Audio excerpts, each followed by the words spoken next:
with you in the Midlands, BBC Radio.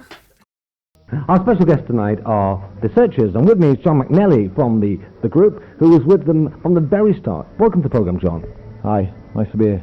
Can we talk about the very beginning of the Searchers, and the name, I gather, came from the John Wayne movie? Yeah, it came from the John Wayne movie, the Western, around 1956-57. I never saw the movie myself till about 3 years ago. It's true, yeah. I mean, the wife taped the movie about 3 years ago and had it on tape, and I sat and watched it one night. Did you originally start out as a backing band to Johnny Sandon? We were Johnny Sandon and the Searchers around late 50s, early 60s.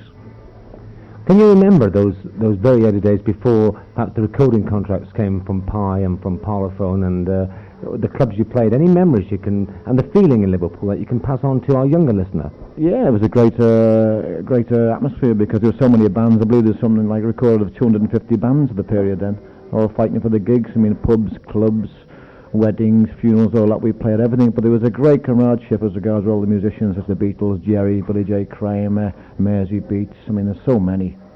Which artists in that period did you actually play with or became part of the band? Any other names which you'd know for history's sake? I think my favourite place to play with the acts was the Star Club Hamburg. I mean, we played with Little Richard, Gene Vincent, Jerry Lee, Ray Charles, Tony Sheridan, all your idols, and it was a great time to be. Which of those people left us, I mean, obviously all left some sort of impression, but anybody particularly left you with some lasting impression? Gene Vincent was a nutter, so he left a great impression on me. I think Eddie Cochran, who was sort of the Empire, with Gene Vincent, was great as well. But I think basically the one who stands out as far as the show goes is Fats Domino. I mean, his show was actually tremendous. Did you meet Fat? Oh yeah, I got a photograph taken with Fats Domino. I mean, what you did, you tried to get your photograph taken with all the big acts, big American artists. You can stand back now and look at all the books that have been written. I mean, there's mountains of books about the Mersey Beat era, and of course, the Searchers arguably was the group that was just a hair's breadth behind the Beatles all the time from Merseyside. And globally, of course, you had hits throughout the world. Oh, yeah. But looking back with benefit of hindsight, what were they? What things do you think Liverpool missed out on, and what things should have happened that didn't happen during that sort of 62, 63, 64 period? I think basically the whole thing was taken for granted by the Liverpool people.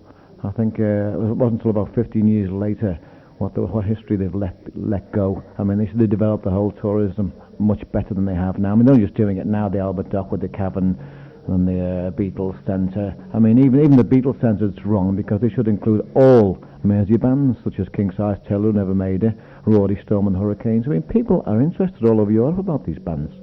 But I mean, to just cover one certain band, the Beatles, is wrong, I think, because everybody's interested in all that sort of Beatles sort of era. Which country in Europe is particularly interested in the music? I think Germany is very, very strong. I mean, because all the singles and EPs and all those early records sell for a lot of money. Let's actually go through the recordings here, because I've got a list here from Record Collector magazine, which I'll run through very quickly, and you can make your comments at the side. Here we have the Searchers list, not in necessarily the right order here, but Sweet's My Sweet, which was the original single, in Britain fetches in mint about £2.50. What would that fetch in, say, Germany? I think about £20, I think, in Germany. I think the most popular ones, the most sought after ones, are the EPs, actually. The Ain't Gonna Kiss Your EP and the Love Potion EP. How much of the one? The Bumblebee EP, the System, which is very rare. Yeah. Remember the System? Yeah, I do. And that was a movie, wasn't it? Yes, that was. And when you walk in the room, was that the? That's not as sought after as the sort of early EPs. Kinky Cathy Abernathy is a very rare one. Searchers 65 is one I don't see often. Searchers 65, that's another one, yeah. See, I can't remember most of these. Some of the rare ones here, the one Bumblebee EP, I say, is very, very. Oh, Search 65, yeah. And 4B4 is another one which is quite rare. Taken for on words, rare. I think the most sought after one is the one we did under a different name. We did a song called what's it called? Somebody Shot the Lollipop Man and the name we used is Pasha. And how much is that worth? Oh God knows. I mean, someone paid £50. Usual terms about threepence, but if you actually buy it, I suppose about £50 or something like that. I would think. Yeah, true. That was Frank speaking, by the way. Okay, that's So, you know, we've got the whole band in front of us at the moment. Can we actually move on a little bit? With your early recordings were always copies of American recordings, invariably. Why was this? Because we had no confidence in our own writing, which was a mistake. I think it would have been with someone like Brian Epstein, who realised the potential of the youth, and make you write your own stuff, same as Andrew Loog Oldham made the Stones write their own stuff. Beatles the same. If they said, you know, write your own stuff, we'll give you time to do it, instead of pressurising us to do 4 albums a year, which we did. It was stupid, you know. Do you think it worked against you not being signed to Brian? Yes, I mean, if Brian had signed us, I think we'd have been big as the Beatles, I think. I mean, what was the reason for not being signed with Epstein? Because he seemed to make a very clean sweep. He did. When he came to see us, unfortunately, we were all pizzicato over at the Cavern. We'd be in the Grapes, and when he came to see us, we wouldn't play. That's the truth, isn't it? Oh, yeah. The truth, the blind truth. So, I mean, that was your last chance with Brian. I'm presuming you got to know him later in life. Later on, when we were doing Thank You Lucky Stars, he did approach Chris Curtis and say, look, you know, will you sign for us? Because the boys have written this great song called Things We Said Today, which went on the B-side of I Feel Fine or something like that. Yeah. And he said, if you sign for us, you can do the song the boys have written for you. We thought, great, you know. But we couldn't get a release from our contract. So that was the end of it, really. End of story, yeah. Can you pick a track for our listener now? You perhaps from the early days, one you'd like us to play? The early days, I think Goodbye My Love stands up fairly well. So here's Goodbye My Love.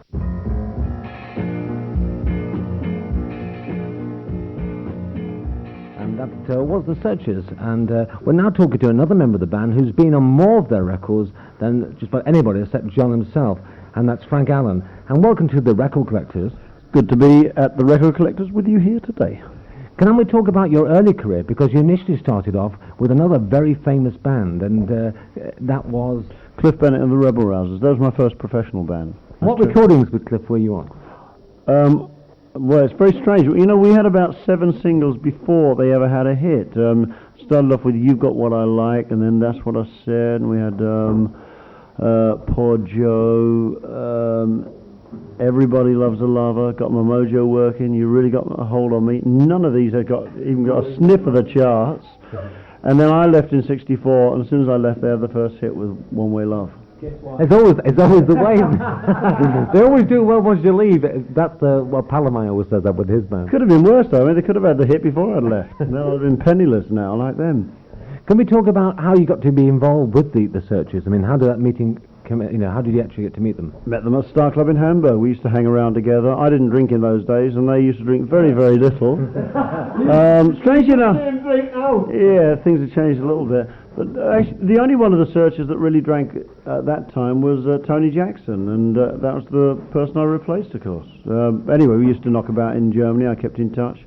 Then they got their record contract, had a hit, and I was still in touch. When they came to London, we used to meet up.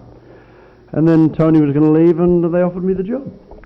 Can you mention... I've got the list of some of the recordings of the Searchers in front of me here. Tell me which ones you were on. I was on everything from When You Walk in the Room onwards. So, right, Sweets from a Sweet Street, Nothing, Sugar and Spice, Needles and Pins, Don't Throw Your Love Away, We're Gonna Love Again, I wasn't on. Right, from then on, I was on all of them. When You Walk in the Room, What Have They Done to the Rain, Goodbye My Love, He's Got No Love, When I Get Home, Take Me For What I'm Worth, Take It or Leave It, Have You Ever Loved Somebody, Popcorn Double Feature, Western Union, Second-Hand Dealer. Can we pick a track from one of those to play? Will you have all of them? Well, we'll try. Pick one which you think you may have. Well, I mean, everyone hears all the hits all the time, so maybe if we did a rare one, how's that? Will that upset the audience or not? Oh, I think they'd love it. Okay, Popcorn Double Feature. I think that deserved a lot more attention than it got. And here it is, Popcorn Double Feature.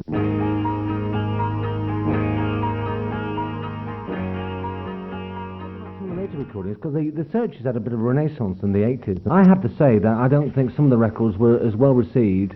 The Searchers album on Sire was a cracking album. It seemed to be unfair, didn't take off. Well, we were just out at the time, that's the problem. I mean, we've got a lot of critical acclaim, and unfortunately, you know, when your time isn't right, it's difficult to get people. No one wants to be the first to latch onto it. DJs are very frightened to associate themselves with you if you're kind of not very hip. If we'd have gone on a little bit longer, everyone was gradually coming round to taking us very, very seriously. The music press took us extremely seriously, but we just didn't give us. They gave us 2 albums, and it just wasn't quite enough to establish the whole thing again, but they were probably the best recordings we'd ever made up to that time. Can you give us a list of who's in the band right now? Okay, it's John McNally and myself, Frank Allen. We're right from the very, very early days. From who else is after that? It's the next one to join after that was Billy Adamson, who was in the band before the 60s ended, and then we never had a change at all until 5 years ago when Spencer James came in on vocals and guitar synth. So that's the lineup of today. And a bit of a history about those guys? Well, Spencer used to be in First Class for a while, and they had Beach Baby and Bobby Dazzler and a couple of other records like that. And he was also in a group with Zach Starkey for a while. A few other people. Billy played with an awful lot of people in the old days, though, with Emil Ford, P.P. Arnold, Jet Harris, Sonny Child and the TNT, and goodness knows who else. So really have got a rather historical band here. Oh yeah, but I mean, when you've been going around as long as we have, there has to be a lot of history in there somewhere, doesn't it? What do you think is the single largest attraction, or why the group has continue to enjoy such popularity globally, and particularly in Europe, over the last... It's him, he's probably right. No, well, first of all, you've got to keep in there. We never stopped playing, and we didn't give up, so it's just sheer survival, and... I don't know, our sound was appealing enough right across the board and distinctive enough from the 60s to still last today. It's just one of those appeals that has a very kind of wide base, I think. Well, Dan, on behalf of our listeners, thank you very much for taking part in our programme. We're going to play a medley of your hits.